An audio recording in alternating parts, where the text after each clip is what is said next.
नमस्कार, आप देख रहे हैं अमृत दर्शन न्यूज और मैं हूं आपके साथ मानवी ठाकुर। वोट चोरी को लेकर नेता प्रतिपक्ष उमंग सिंघार का बयान। एमपी में फर्जी जनादेश से बीजेपी ने सरकार बनाई, चुनाव आयोग ने इसमें अहम भूमिका निभाई। चुनाव आयोग कहता है ट्रांसपेरेंसी है, लेकिन मतदाता सूची देने में भी गड़बड़ी है। कौन सी सूची दी जाती है, कौन सी नहीं दी जाती। 2 महीने के अंदर 16 लाख से अधिक एमपी में वोटर बढ़ गए। हर दिन 26,000 मतदाता बढ़े। जून 2023 को वोट जोड़ने, काटने और संशोधन करने को किसी से शेयर करने के लिए मना किया गया और ना ही वेबसाइट पर इसको डाला गया। 5 राज्यों के साथ एमपी में भी वोट चोरी हुई। दिसंबर 2022 को 8.5 लाख वोटर हटाने का आदेश कागजों तक सीमित रहा। एमपी में कई सीटें हैं जहां 2 महीने में वोटर बढ़े। नतीजों से ज्यादा कई जगह वोट में अंतर था। चुनाव आयोग ड्यूटी से भाग रहा है। चुनाव आयोग कहता है वोटर अपनी जानकारी दे सकता है। वोटर की जानकारी फोटो के साथ क्यों नहीं दी जाती। दावे आपत्ति के बाद भी नाम जुड़ते हैं। पोलिंग बूथ के पास अलग सूची जाती है। रीडेबल फॉर्मेट क्यों नहीं दिया जा रहा। डेटा ज्यादा रहता है तो राजनीतिक पार्टी को दे सकते हैं। वोट चोरी मामले में कांग्रेस पार्टी न्यायालय का दरवाजा खटखटाएगी। मेरी विधानसभा में भी अचानक वोट बढ़े। एक बार पंखा बंद कर दे, आवाज आएगी। एसी ऑन है, मन नहीं उठा रहा, सबको गर्मी लग रही होगी। सम्मानित साथियों, पिछले आप देख रहे हैं कि राहुल गांधी जी ने जिस प्रकार से वोट चोरी को लेके बिहार का मामला उठाया, बेंगलोर को लेके उन्होंने उदाहरण दिया कि किस प्रकार से चुनाव आयोग की मिली भगत से भारतीय जनता पार्टी चाहे केंद्र में हो या प्रदेश के अंदर सरकारें बना रही है। इसी तारतम्य में हमने मध्य प्रदेश के बारे में चीजें समझी, किस प्रकार से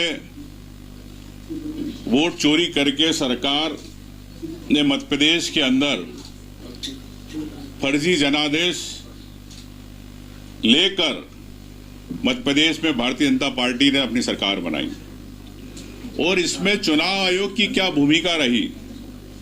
चुनाव आयोग ने किस प्रकार से भारतीय जनता पार्टी की सरकारें बनाने के अंदर अपनी अहम भूमिका निभाई।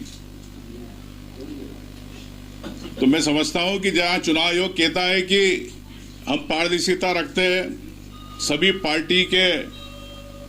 पार्टी हमारी मेंबर होती है, जिनको हम कोई भी जब चुनाव प्रक्रिया होती है ट्रांसपेरेंसी के साथ विधानसभा से लेकर लोकसभा स्तर तक हम हर पार्टी को सूचियां देते हैं। लेकिन इस सूची देने में ही गड़बड़ी है, मतदाता सूची देने में ही। कौन सी सूची पार्टियों को देते हैं मतदाता सूची और कौन सी नहीं देते, और कैसे वोट बढ़ाए जाते या काटे जाते, ये मैं आपको बताना चाह रहा हूं। ऐसी वहाँ पे गड़बड़ियां सामने आई, उसका आपने स्लाइड के माध्यम से जिक्र किया।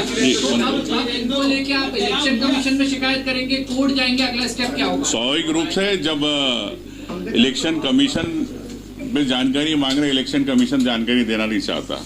इलेक्शन कमीशन की गरुड़ा ऐप है, गरुड़ा ऐप कौन चला रहा, किस कंपनी की है, क्यों आपने थर्ड पार्टी को दी, उसकी जानकारी देना नहीं चाहता। इलेक्शन कमीशन कहता है कि हम डिजिटल डेटा रखते नहीं, जबकि इनके रूल के अंदर है कि 3 साल रखना है। इस सब बातों को लेके हम कोर्ट जाएंगे, ये हमने तय किया। कितनी सीटें ऐसे तय करी हैं जहां पर हार का जो अंतर है कांग्रेस पार्टी का और जो अचानक 2 महीने मतदाता बढ़े उसमें अंतर? देखिए, अगर आप देखे जाए तो ये मैंने आपको 30 से 35 सीटों का डेटा आपको दे रहा हूं, जो मैंने एक रिसर्च करवाया, जानकारी ली। लेकिन मैं समझता हूं कि हर सीट पे कहीं ना कहीं गड़बड़ी हुई है। हर सीट पर समीकरण बदलने के प्रयास किए गए। अगर बात करें तो मेरी सीट पे या 10, 12, 15 हजार वोट बढ़ गए।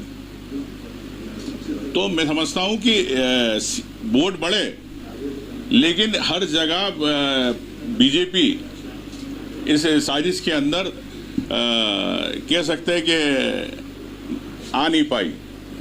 अगर सभी सीटों पे होता तो मैं समझता हूँ कि चुनाव आयोग को भी शंका होती, बीजेपी भी शंका होती, तो बड़े तरीके से स्मार्टली गेम किया कि हमको हमारा बहुमत लाना 150-160 सीटें, उस हिसाब से किया। अगर आप इसको 16 लाख वोट को अगर आप बांटेंगे, डिवाइड करोगे 150-160 सीटों से, तो 10,000 वोट प्रति सीटों पे बढ़ा एवरेज। तो मैं कह सकता हूँ कि प्रदेश के अंदर ये जो फर्जी सरकार, फर्जी जनादेश की सरकार बनी है भारतीय जनता पार्टी की, मोहन यादव की सरकार, ये जनता का जनादेश नहीं। ये जो सीटें हैं क्या ये बीजेपी हार? अब मैं कहना चाहता हूं कि अब एक तरफ चुनाव आयोग कहता है कि हम वोटर की जानकारी उसके वेबसाइट पे देते हैं, वोटर अपनी ईपिक नंबर से देख सकता है, लेकिन वोटर पूरी लिस्ट नहीं देख सकता। अगर राजनीतिक पार्टी देखना चाहे या कोई आम व्यक्ति पूरी वोटर लिस्ट अपने बूथ की देखना चाहे तो वो चुनाव आयोग नहीं देता। चुनाव आयोग ने सुप्रीम कोर्ट में कहा कि डेटा ज्यादा होता है, फोटो ज्यादा रहते, इसलिए हम नहीं दे पाते। लेकिन आप राजनीतिक पार्टियों को दे सकते हो, जो चुनाव लड़ रहा, जो उम्मीदवार है उसको। मेरा ये कहना है कि बीजेपी की ऐसी कई वेबसाइट्स है, वो सरकार की वेबसाइट है, प्रधानमंत्री आवास योजना, जन जीवन मिशन, उज्ज्वला योजना, इन सब वेबसाइट पे आप डेटा डालते हो विद फोटो के साथ, तो वो वेबसाइट आपकी हैंग नहीं होती है। आप चुनाव आयोग के लिए जब आम जनता वोट डालना चाहती है तो उसको विद फोटो आप देना नहीं चाहते हो, तो आप आपकी ब्रांडिंग के लिए जितनी की योजना है उन वेबसाइटों पे आप डल जाते हैं फोटो, लेकिन चुनाव आयोग वोटर लिस्ट नहीं देना चाहती। तो ये आपने कई बार देखा कि अभी किस प्रकार से बंद की जा रही है वेबसाइट है। दूसरी बात, हमारी स्पष्ट रूप से इसमें मांग है कि सरकार वोटर लिस्ट को फ्रीज करे, कि जब आपने दावे आपत्ति का दिन आखिरी दिन होता है, जब उसके बाद जो फाइनल सूची बनती है पार्टियों को दिखा के, राजनीतिक पार्टियों को, उम्मीदवारों को दिखा के, उसके बाद आप उसको फ्रीज करना चाहिए। आप आखिरी 24 घंटे तक जब वोट डलने वाले रहते, जब तक आप उसके अंदर नाम जोड़ते रहते हो, जब कैंडिडेट के पास आती है, उम्मीदवार के पास आती है, पोलिंग एजेंट को जब देते हैं तो उसकी वोटर लिस्ट अलग होती है, और जो आपने 6 महीने पहले निकाली वो वोटर लिस्ट अलग होती है। कई नाम डिलीट होते हैं, तो वहां पे पीठासीन अधिकारी कहता है चुनाव वाला कि भैया ये नाम नहीं, वोट नहीं डाल सकता। तो मैं आपसे कह सकता हूं कि किस प्रकार से भारतीय जनता पार्टी ने लोकतंत्र की हत्या की प्रयास किया। रीडेबल फॉर्मेट आपको देना नहीं चाहती, एकदम आप डिजिटल इंडिया की बात करते हैं, लेकिन रीडेबल फॉर्मेट आप क्यों नहीं देना चाहते हो। तो इस प्रकार से भारतीय जनता पार्टी ने प्रदेश में किस प्रकार से यहाँ सरकार बनाई, और मैं कह सकता हूं कि ये सरकार, मध्य प्रदेश की सरकार, सिर्फ और सिर्फ चुनाव आयोगों के कारण बनी है, जनता के जनादेश के कारण नहीं बनी। ये मैंने आपको प्रमाण दिए। क्या अब चुनाव आयोग बड़ी बड़ी प्रेस कॉन्फ्रेंस कर रहा है, लेकिन जो आपके लेटर निकाले, क्या कमिश्नर, इलेक्शन कमिश्नर, क्या ये लोग, इनकी जवाबदारी नहीं है? क्या इनको इस्तीफे नहीं देना चाहिए? मैं चाहता हूं कि राहुल गांधी जी ने जो बात उठाई है वो न्याय की बात है, आम जनता की बात है, आम वोटर की बात है, इस देश के लोकतंत्र को बचाने की बात है।